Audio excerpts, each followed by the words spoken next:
Okay, so there are actually several moves in this pass. The first thing you need to know is the classic pass. The classic pass is, lifting this top half and moving the bottom half above the top one.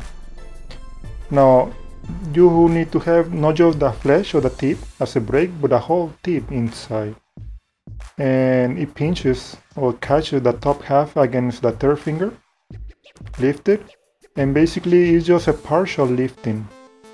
Then you rise the other 50% because it's 50% my left hand, which is lift this top half 50%, and the other half by lifting this other one without my right hand. But I don't want to cover, I want to show you how it works. So you can, push it itself outside, and as soon as releases, the top half falls right under automatically by relaxing this hand. Okay, I'll show you in the front in a minute, but I just want to make sure you understand the classic pass. Now the cover pass is the same, except that you are moving the top half from the top to the bottom, except the top card. Okay, so there are actually several purposes, but I'm gonna leave this card face up so you can follow it. When I close this spread, I do a little mess in the front for two reasons. Because one, I have a huge pinky break, so it can conceal this little mess in the front from the audience perspective, the break. And two, so I can bring the other hand as an excuse to a square. Okay. Now from here, I have the grip, as I already explained.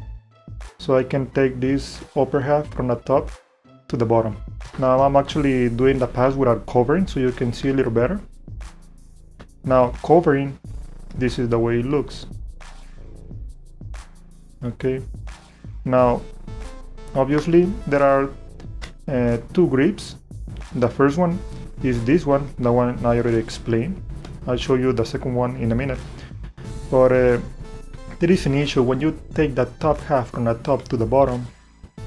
Notice the spectator can see right underneath, okay, and they can see some moves going on because there is not enough covering.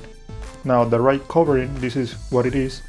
The middle finger covers over here in the corner, followed by the third and the fourth finger, and they supposed to cover the whole view of the spectator right in front of the deck. The index remain right on top, right in this corner, okay, and the thumb is covering this side over here. So you can, with the index right here in this corner, push the top card out, okay, a little. I'm exaggerating so you can see what I'm actually doing with the index finger only. So the third finger can grab the upper half except the top card by pushing this card, the top card, a little sideways, and you can do the move. All right. Now, as I said, how you can cover this top half going underneath? There are two ways as well. One, you can twist the wrist right before you close the spread, so the spectator can see straight from the top, and then you can do the pass, so they don't see what is going on underneath the deck of playing cards. The second way, because you need to square in the process of doing the pass, and this is why you bring the other hand over here in the front, not just to square in the front but also to square in the sides, so you can lift at the moment you're doing the pass. So you lift, and that's gonna help you to bring that top half from the top to the bottom. And once again, from the side, by lifting, you can push away the top half a little easier and bring it back, and keep doing the same gesture a couple times. Okay, so you justify the lifting by keep squaring, So there are actually so many other purposes you can use this cover pass. The second grip, this is the other one. When I close the spread, Okay, that's a partial closing. I haven't completely closed the spread. I'm gonna do a third finger break as well. I did this grip also in the performance. I used both grips. And the third finger break, when you finish, closing the spread, of course, it's gonna be a huge gap. But from the audience perspective, because your hand is covering after your square, they lose the perception of the depth from the back by looking just the front. Okay, so they cannot really tell how high is the break or the deck of playing cards. This is going to allow you a faster pass. You can just do the same moves that I already explained, and that's about it. Once you already have a well done or a good grip on the classic pass, then the cover pass is going to be quite easy. Now that's one of many other uses.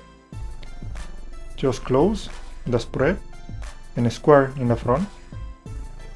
You can push the top card. This is the first grip that I explained. And the second grip, the third finger break as well. So that's gonna be easier and faster to do the pass. Okay.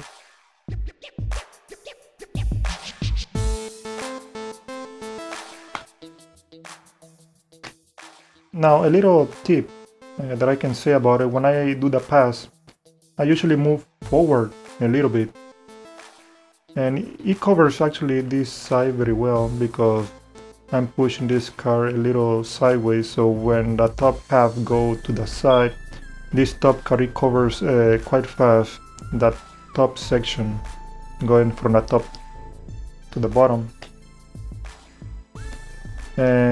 But for some reason doing, make sure it is completely square from the side so you don't expose the three fingers covering in the front.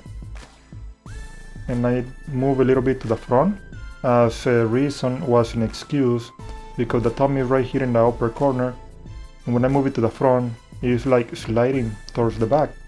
So it's squaring in the back and then complete the square, but the spectator, they only see the thumb going from the front to the back a couple times.